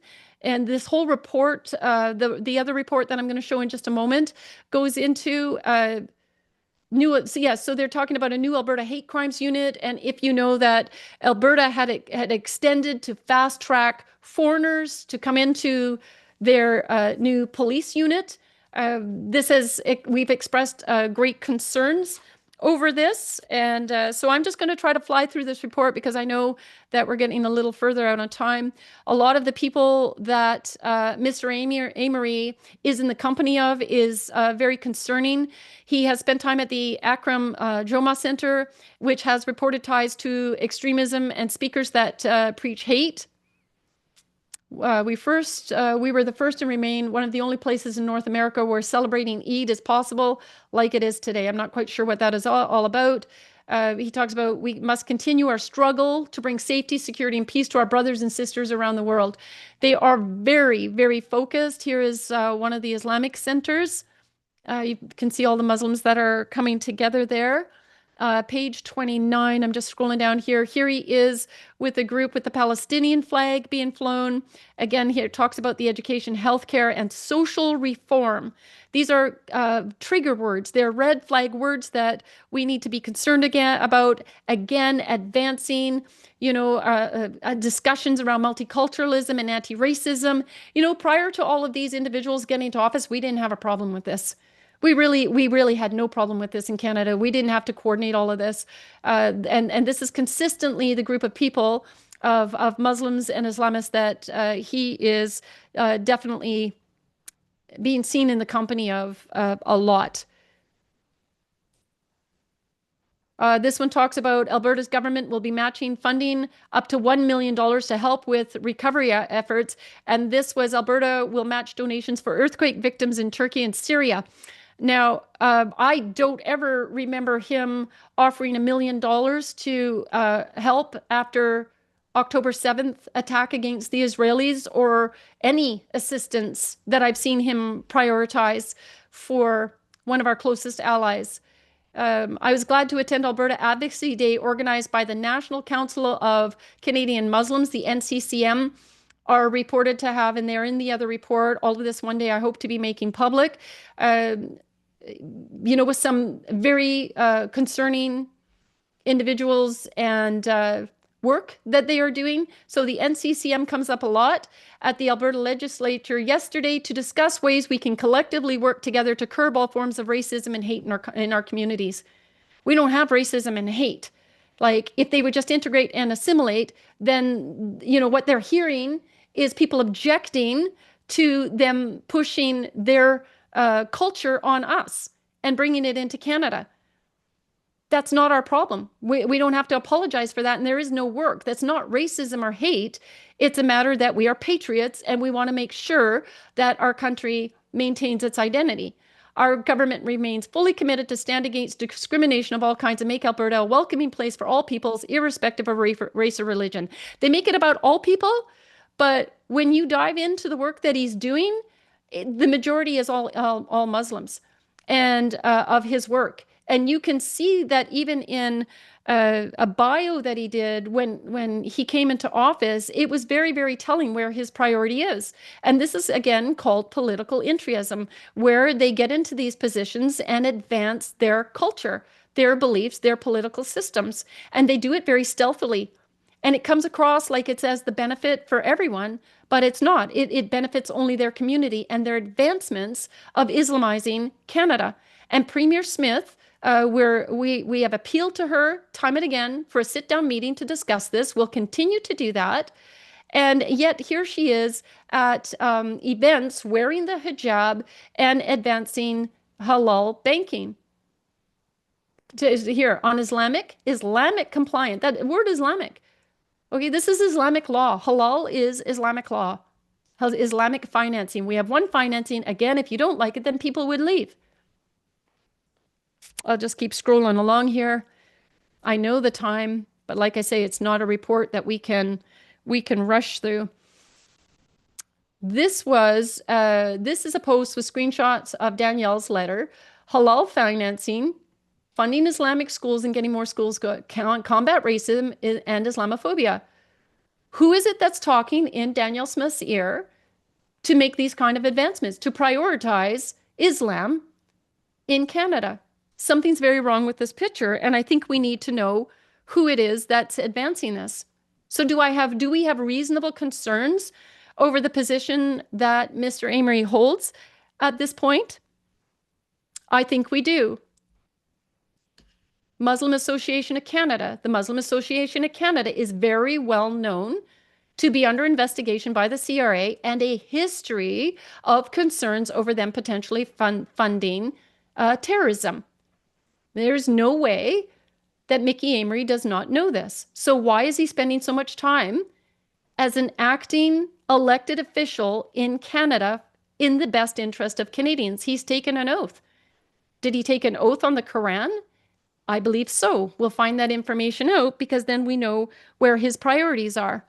Now, as we go down to, again, 43, it goes National Association, National Day of Islamophobia.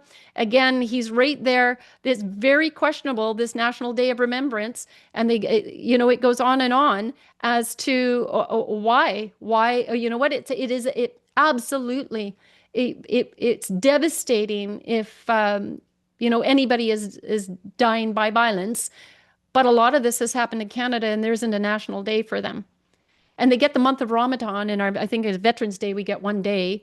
We don't have a month of anything, right? There should be no Khalistani month, no Sikh month, no Islam month, no Ramadan month. Everything on the calendar has to be stripped, and it should be all things Canada. If you agree with me, give me a thumbs up. Share this information. This goes into the Muslim Association of Canada, an Islamist organization with alleged ties to the Muslim Brotherhood, received nearly 31 million from public coffers between 2018 and 2022. So we're funding all these Islamic groups, 42 million to 5 Islamist charities with ties to extremist organizations. They regularly deploy the Islamophobia accusation to silent critics. We've talked a lot about that on the show tonight. Islamist organizations that support enemies of the West are currently benefiting from public monies. Now, this gentleman's name is Colin May. And the NCCM, I believe it was, or MAC, I think it was the NCCM, came after him. He was a human rights lawyer. And they filed complaints against him because he wasn't standing for the Muslims coming in and filing bogus claims. And so instead, they worked their magic and they got him removed. Those are the type of people we want on the Human Rights Commission. And then the last one that I'll just show you here is on page 52. This was very, very concerning. This was May 15th, I believe, 2024. And Mickey, he ends up posting this saying, many Albertans prefer resolving legal matters outside the traditional court system for a culturally sensitive, less stressful process. Proud to support 39 organizations throughout the province with Alberta Community Justice Grants, making our justice systems more accessible, inclusive and responsive to the needs of our diverse communities. Now, we've heard in Europe and the UK that there are Sharia courts. We're hearing that in every Muslim community, some of them stealth have their Sharia courts. You can divorce by, I think, turning around 7 times. This is Islamic law in Canada. We can't have other laws operating within Canada. And so I'm reading between the lines here. I could be wrong. I may be proven wrong on this. Somebody let me know. But I don't like the language that's being used. Prefer resolving legal matters outside the traditional court system. I'm not sure what that's referring to, but we look forward to learning more. In Mickey Amory here as well, because he's from Lebanon, I just wanted to point out again, this information is in the report. Since the beginning of the invasion in Lebanon, they go on, our office has been trying to obtain information on how Canadians, permanent residents, and their direct family members can seek help. Many Albertans have close connections to this conflict. And so what they're doing here again is he was prioritizing his community from Lebanon in offering them assistance. I don't see him prioritizing the Christians in Nigeria. I don't understand how Daniel Smith has somebody on her team that is overstepping and prioritizing Islam in his position rather than doing his job to advance Canadian values in the Canadian legal system. Canadian Muslim group features radicals at annual conference. And the only reason I did this was to show you The Muslim Association of Canada, MAC, the largest grassroots Muslim charity in Canada, hosted its annual convention in Mississauga. They do this every year. I believe this one was last year. And it's the same story every single year that MAC has this conference, this convention, is that they have radical Islamist imams coming in and preaching hate and spewing hate. That is MAC. Everybody knows this. That's anybody that knows anything about this community. There is no way that Mickey Amory doesn't know this. So I am challenging the Alberta government to investigate this further and possibly make some changes within the structure of their government. This was just another report. Again, it could be ad nauseum about the Muslim Association of Canada and the concerns over the way that they are operating in Canada. Now, this is a 23-page, and then I'll be closing up after this, but I could go on this report alone for an hour, if not more.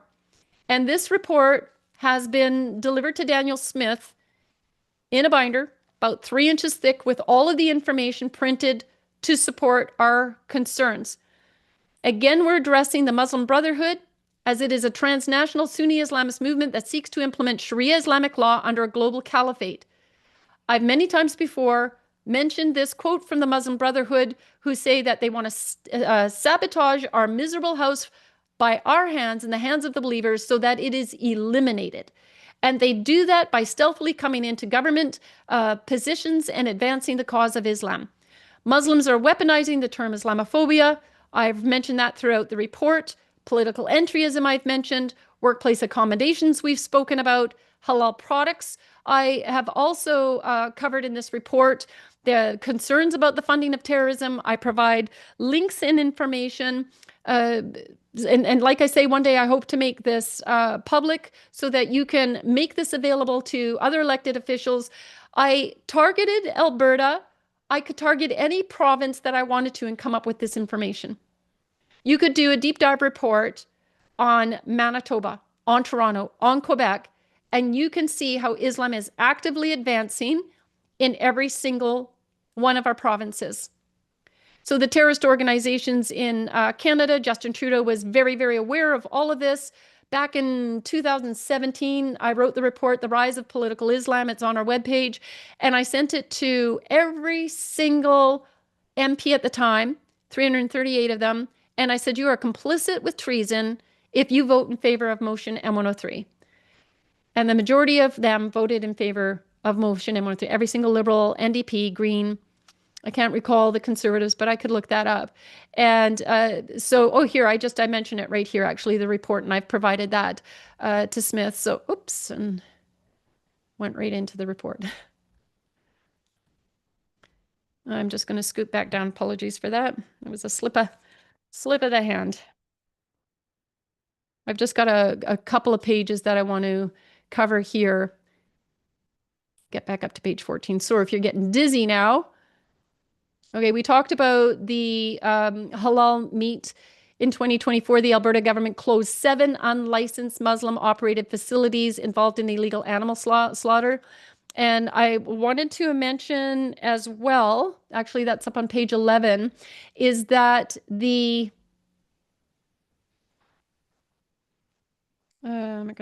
okay. Yeah, you'd have to dig into this halal, the Sharia banking. There was actually criminal charges against some of the halal financial groups because they committed fraud. The RCMP, you can look that report up as well. But it is definitely a deep, deep, deep problem. I'm just going to go to page 13. Okay, just a reminder, MAC is part of an ongoing investigation where auditors allege the Canadian charity helped Hamas finance year. MAC's message to Premier Daniel Smith: in 2023, we look forward to working with you to fulfill promises and build a brighter future for all. Alberta celebrates Eid and Fitra. What is Eid? It's a barbaric Muslim festival where fully conscious animals have their throats cut, leaving them to slowly bleed out in agonizing pain until they die.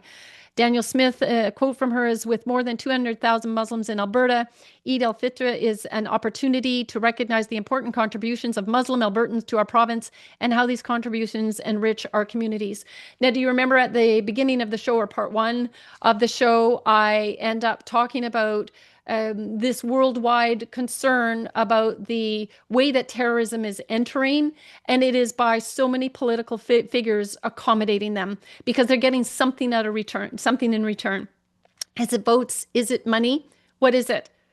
What is it that would cause Daniel Smith not to understand or see how terribly concerning this is, and where she is leading Alberta if she doesn't turn around? She has the opportunity to turn this around, saying, I made a mistake and we're not going to do this anymore. Celebrate Ramadan. For any of you that don't know, Ramadan celebrates the anniversary of the Battle of Badr. This battle, pivotal in Islamic history, remains a symbol of divine intervention and victory in jihad, one that has inspired all Muslims for centuries. It's one of Islam's greatest victories over non-Muslims, a victory that paved the way of Islam's expansion beyond Arabia and eventually into the Western world at the cost of millions of lives lost in wars, raids, and forced conversions. So when you see, the month of Ramadan, when you hear that our RCMP are celebrating Ramadan, for lack of knowledge, people perish. They are ignorant to what Ramadan is actually celebrating, or what Eid represents. Go down to page 16. Like I said, now we're going into the schooling, and it is incredibly concerning what's being taught in the schools. We go into the Muslim Council of Calgary, works with the Muslim Association of Canada. Mac Islamic School Calgary is an independent Alberta accredited K-9 school established by Mac in 2017 to serve the educational needs of Calgary's growing Muslim community. And it talks about one of the members of the Islamic Association of Canada and a senior Canadian Islamic educator. And he's also the director of the Muslim Association of Canada. All of this is connected, these people, with the Islamic schools in Canada. Why are they operating? I'm concerned for all children in Canada, but I'm concerned for the Muslim kids that came from, oppressive countries for freedom, and yet they're just being indoctrinated here on Canadian soil. And then as well, some unknowing parents think, hey, I think it's a good idea. I'll sign my kid up go to an Islamic school. And these are the threats that we're facing. Hijab, the hijab, puberty and child marriage. Hijabs are a symbol of oppression created 1,300 years after the Quran. In Iran, over 100,000 women protested the headscarf. The hijab is an affront to women in the West and is being weaponized to undermine Canadian democracy. And what they're doing is, you may say, oh my goodness, there's so many Muslims here. I'm recognizing so many because you're seeing the hijabs. And it is reported that the mosques have told Muslim women to wear the hijabs. So this is that strategy. They'll get to a certain number. They'll start to influence, the public and make themselves more well-known. You see the Muslims out on the streets, blocking streets and praying. This is all part of their warfare. A Canadian Mufti is advising Canadian Muslims that based on teaching of Islam, sexual desire is aroused in human beings at the age of puberty. In Islamic legal definition, puberty, bula, is determined by age 15 lunar years for boys and 9 lunar years for girls. Sound familiar? That comes from their boss, okay? And the other thing that you may not know, in Islamic culture and traditional Muslim societies, the hijab is a marker of a girl attaining puberty and eligibility to marriage. So sometimes I was told that you will see young girls, the parents decide to put the hijab on because they've reached puberty, and that is a sign to others that they are ready for marriage. It's so sad. When I go through this, I just want to weep. The late Mufti Ibrahim Deze is another example of a Canadian mom who taught Muslims that child marriage, pedophilia, is acceptable under Islamic law. He instructs a 45-year-old man who wants to marry a 12-year-old and have sex with her that it is permitted. According to the Sharia, if a girl is a minor, did not attain puberty, she may be given in marriage by her father. There is no age limit to be intimate with one's wife, even if she is a minor. Now, because Muslims will say, oh, no, the Quran doesn't say that. That's not what we teach, all these different things. And so Canadians are believing that. But here's the evidence. This is what they are teaching within their communities here in Canada. I could go on and on. It is just absolutely so disturbing. But you get the idea. I talked about Al-Quds Day is a state-sponsored anti-Israel event orchestrated annually by the Iranian regime to support the Islamic Revolutionary Guard here in Canada. It's IRGC, of course, is a terrorist organization. And then this just goes down and it talks about all the hate preaching that's going on, just examples of what's going on in through imams in Alberta mosques and Islamic centers.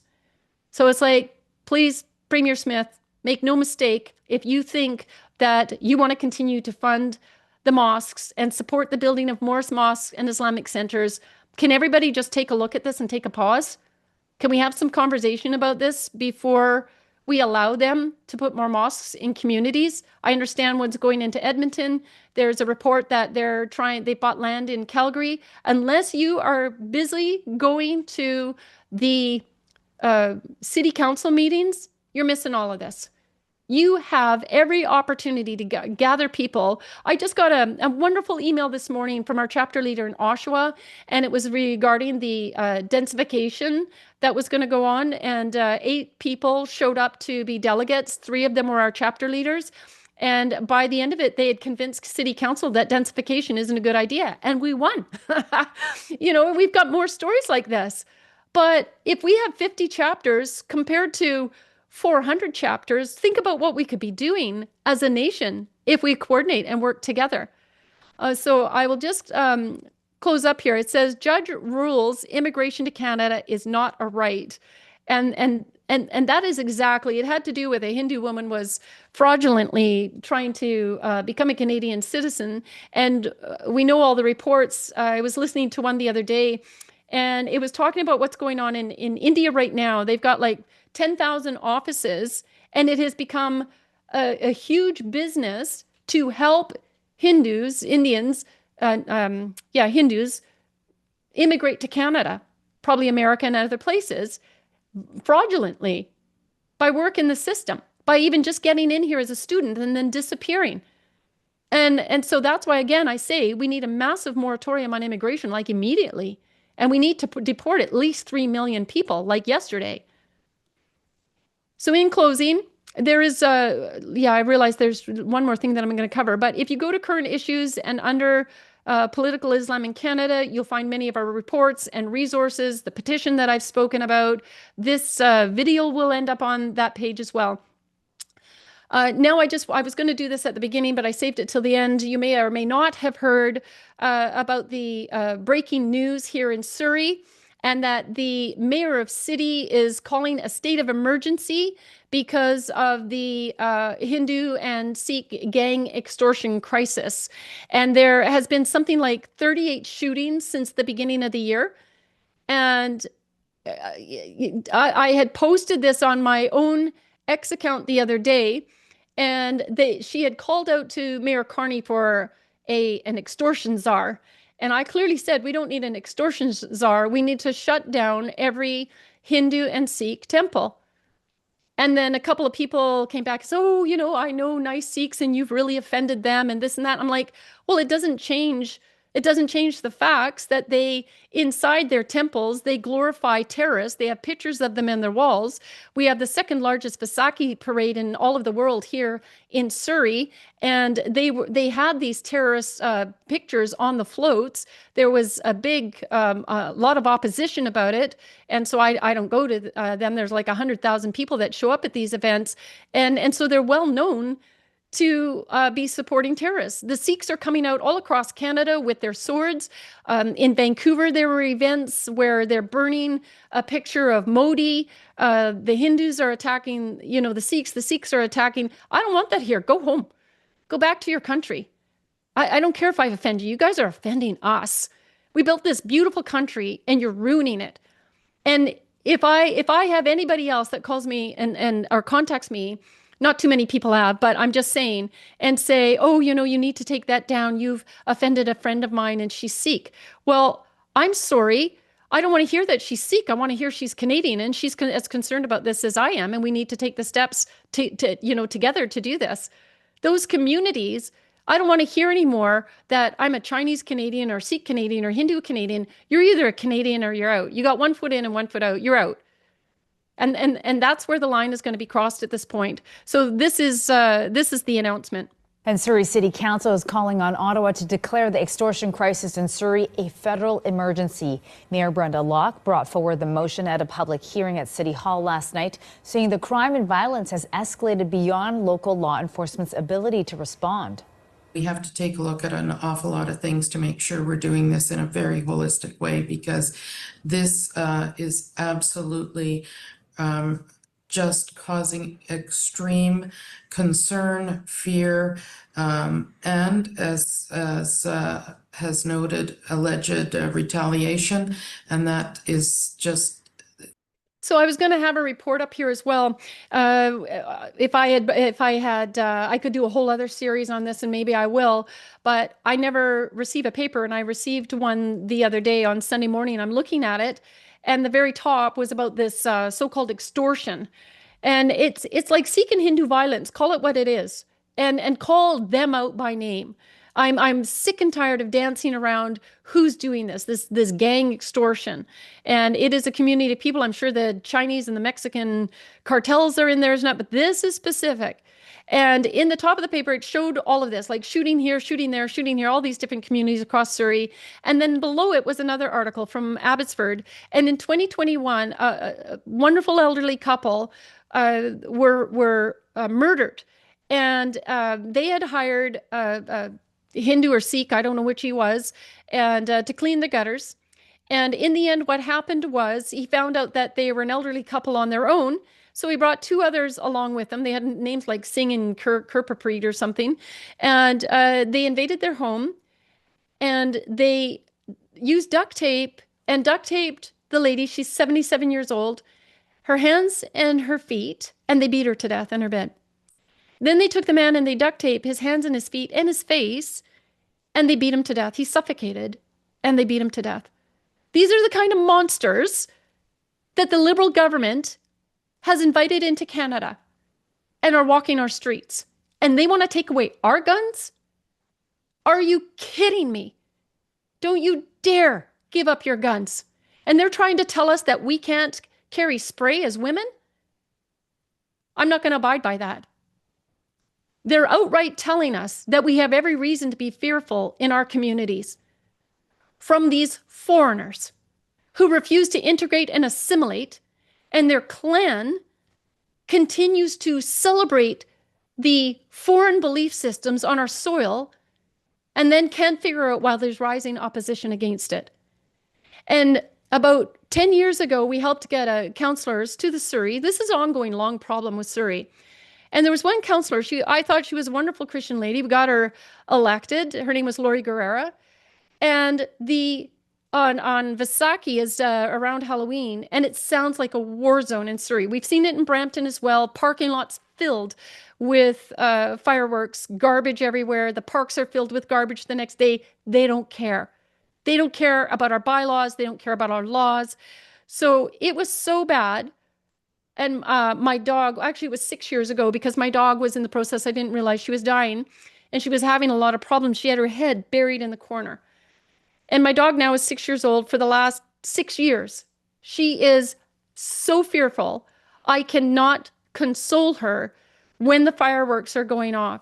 She is so scared. She crawls under desks, under bathrooms. I have to turn music high loud until midnight or 1 o'clock, 2 o'clock in the morning, because 3 o'clock in the morning, they're setting it off. So I wrote a letter to the city, the mayor and city council, and said, you need to do something about this community of people, about the Hindu community who are not abiding by our laws. If they don't understand them, then you need to build that bridge. You need to do more work. Lori comes back and communicated with me and included all of the mayor and city council at the time, and chastised me. She said, oh, well, I know a white person that also was setting off fireworks. This is the DEI type of thinking, and you got to break free from that. Yes, there are people from all different walks that are going to set off fireworks, but not where it sounds like a war zone.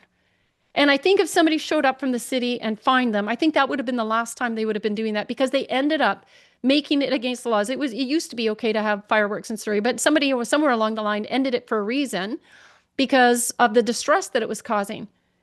And so this is what we're up against. So if you are not electing people into office who are going to fully support shutting all of this down and treating everybody equally, that's what I want. Okay, if your neighbor was doing that, I'd like the police to show up and give them a $5,000 fine. Let's do this. I don't have a problem with that. But the majority, 99% of it, is one community of people. And it needs to be spoken out loud, and it needs to be stopped because it's upsetting and it's against the law. And then this will be finally the last. So when they say, oh, you know what, don't talk about shutting down the gurdwaras and the temples because these are good people here. That's not going on there.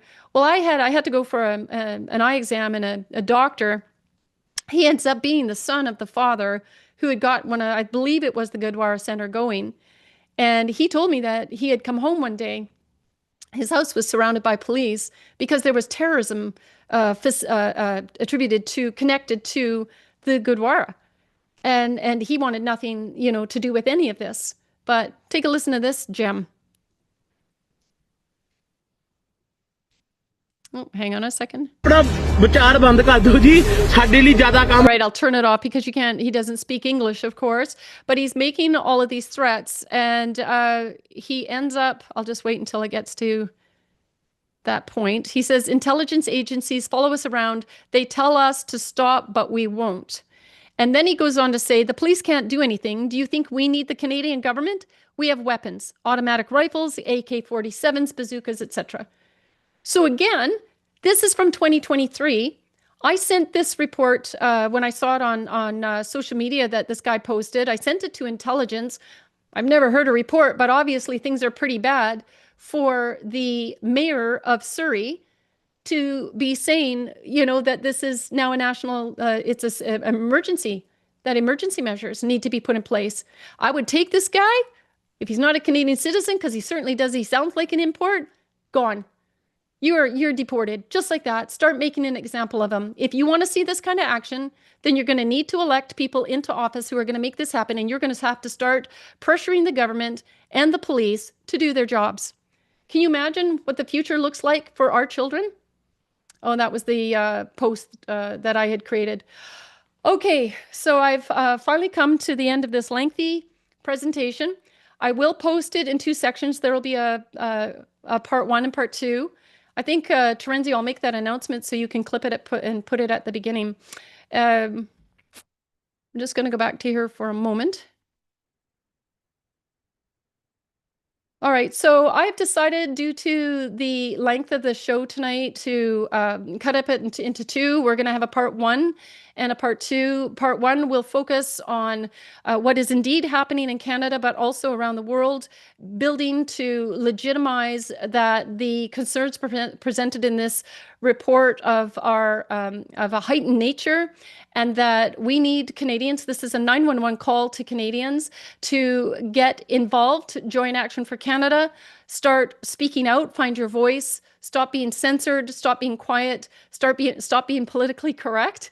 And then part 2, I will be addressing the Muslim Brotherhood. I will be focusing on a report that I wrote last year on Alberta and the rise of Islamic extremism there, also focused on the activities of the Muslim Brotherhood. And then as well, I will touch on the extremism from other groups within the Sikh and Hindu communities. And I really hope that you will share both sessions, because I think they're incredibly important to our national security. And as I always say, knowledge is power. And when you have it, you got to share it. All right, thank you. So the Bible verses for tonight are Exodus 34:20, verse 12 to 16. Be very careful never to make a treaty with the people who live in the land where you are going. If you do, you will follow their evil ways and be trapped. Now, I've read this verse before when dealing with the problems that we're having right now with the Indian community. I'm talking, I don't want to say Native community. I don't want to use the Indigenous language, but you know what I'm talking about, the reparations and the wealth transfers and all of those. So, but this applies to what we're seeing as far as the false gods. And that's why I brought this verse up to continue on. Instead, you must break down their pagan altars, smash their sacred pillars, and cut down their Asherah poles. You must worship no other gods, for the Lord, whose very name is jealous, is a God who is jealous about his relationship with you. You must not make a treaty of any kind with the people living in the land. They lust after the gods, offering sacrifices to them. They will invite you to join them in their sacrificial meals, and you will go with them. Then you will accept their daughters who sacrifice to other gods as wives for your sons, and they will seduce your sons to commit adultery against me by worshiping other gods. And so what God is saying is he's a jealous God. He wants our love and affection focused on him. And if you look in Brampton right now, I was going to have an image of that tonight. They've got a nearly 60-foot monkey god. It is so disgusting and despicable. And it makes my heart sink because I believe that we should be uncompromising to the word of God. And therefore, we need to remove all these false gods from our nation. We need to shut them down. Multiculturalism Day can no longer happen in our school systems. We need to bring back prayer, and we need to bring back the word of God into teaching, because you can see where all of this is going. It's not working in those cultures. And if political correctness continues to rule the day, then you're not going to pause to think about, to ask yourself, have I been psychologically manipulated and groomed into accepting all of this? When what we used to have decades ago was so beautiful and so wonderful. I would have been so excited for my children and grandchildren to have a future in Canada. And now I feel nothing but dread unless we turn this around. And we've heard that was it Reagan who talked about, freedom is never free. Was it Reagan? Somebody can correct me on that. It's okay, but freedom isn't free. We have to pass it on. We have to fight for it and pass it on to the next generations. And when I say we need to be uncompromising to the word of God, if it says you have no other gods before me, then we got to trust that God is a jealous God, and that, listen to the next two verses then, it makes it to the top 10 commandments. In fact, it is the first commandment in Exodus. It says, you shall have no other gods before me. You shall not make for yourself an image in the form of anything in heaven above or on the earth beneath or in the waters below. You shall not bow down to them or worship them. And then the verse finishes by saying, for I, the Lord your God, am a jealous God, punishing the children for the sin of the parents to the third and fourth generation of those who hate me. Now, what I want you to understand is that we all look at Canada and we shake our head and say, what happened? Well, what did we do in 1982 when Pierre Elliott Trudeau put multiculturalism in the charter and people didn't honor the fact that it said, yes, we will recognize that there's people coming here from other cultures, but instead they allowed elected officials to advance other cultures' systems of belief. They advanced temples to go up. They allowed mosques to go up. They allowed multiculturalism celebrations, demonic celebrations to come into our schools and affect our kids. What is this all about? So God says, I'm a jealous God, and I will punish the children for the sin of the parents to the third and fourth generation if we don't turn this around. We have a massive responsibility right now. And I know what I'm saying tonight can be like your mind's probably going, Tanya, I can't believe you're saying this. But because I've immersed myself in the Word of God and I believe what He has to say. I believe that if you look in the Bible and throughout history, that when a nation has turned their back on God, He, for a period of time, turns their back on Him. And when you recognize what's happening in countries like Poland, Hungary, and other nations, what do they talk about? They talk about communism coming in and other horrible things that have, I'm just going to stop sharing screen here. And what's the main message you hear coming up as new governments are coming in? They are raising up the Christian banner. They are saying this is a Christian nation. And the only way I believe this is going to turn around in Canada is you find your patriotism, what's it based on? The fact that this is a Christian nation. And that we've got to raise our banner high and put God back on the throne to save the future for our children. So I've given you a lot to think about tonight. That was a lot of work to put that together. And I ask that you share it. Next week on the show, is going to be our good friend Dallas Brody. Man, she's working hard. Her and Francis and Jim are taking a lot of heat and a lot of criticism. Action for Canada has taken a lot of heat and a lot of criticism. But the beauty is that Canadians are waking up. Our youth are waking up because of it. And so Dallas and I are going to have a discussion about the Marxism that has infiltrated our universities, the effect this is having on our kids, and that movement that we see down in the United States. It's got to wave. It's got to come to Canada, and we got to touch the hearts and minds of our children, because they are indeed the key to the future. So anyways, thank you so much for spending this time with us tonight. God bless you, and God bless Canada. In times of financial uncertainty, safeguarding your assets is increasingly important. In response to ongoing inflation, economic challenges, and market instability, many Canadians are adopting the timeless strategy of investing in precious metals. Historically, gold and silver have held their value, safeguarding your assets against economic turmoil. Action for Canada is pleased to announce our partnership with Steve of Sun City Silver, providing valued members of A4C with expanded investment opportunities designed to help you achieve your financial goals.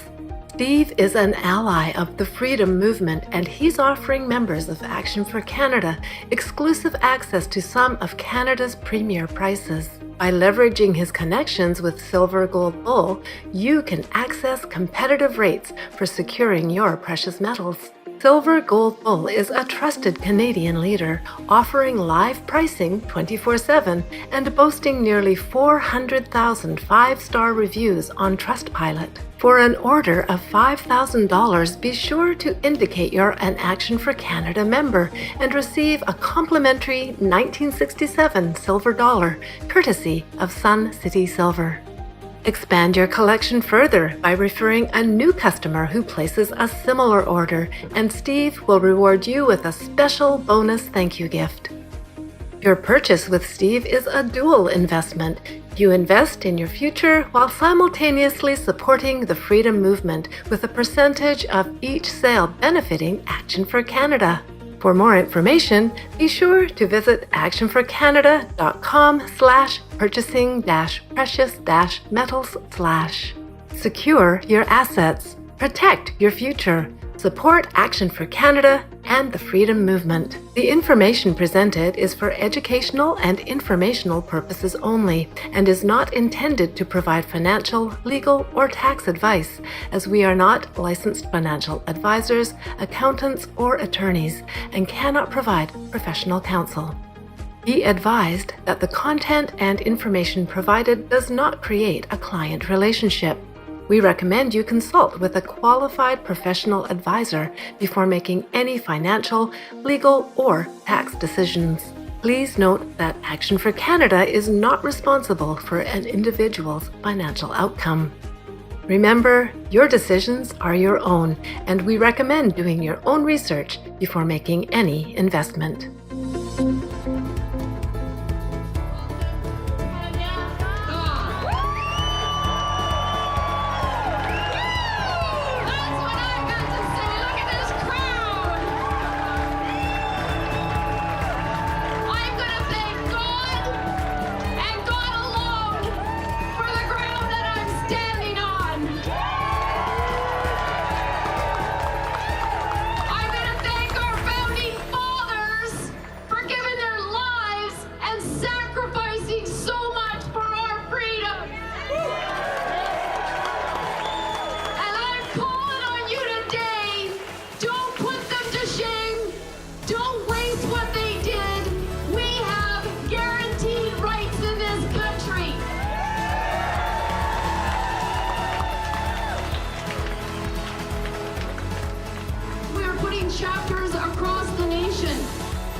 again be found on justice, and those with virtuous hearts will pursue it. You have a virtuous heart if you are here today pursuing freedom and righteousness. And then verse 23 comes along with a promise. God says he will turn the sins of evil people back on them. He will destroy them for their sins. I take great comfort in that because I serve a mighty living God who has allowed us to go through this season of discomfort because we as a nation had turned our backs on him, and we need to get right.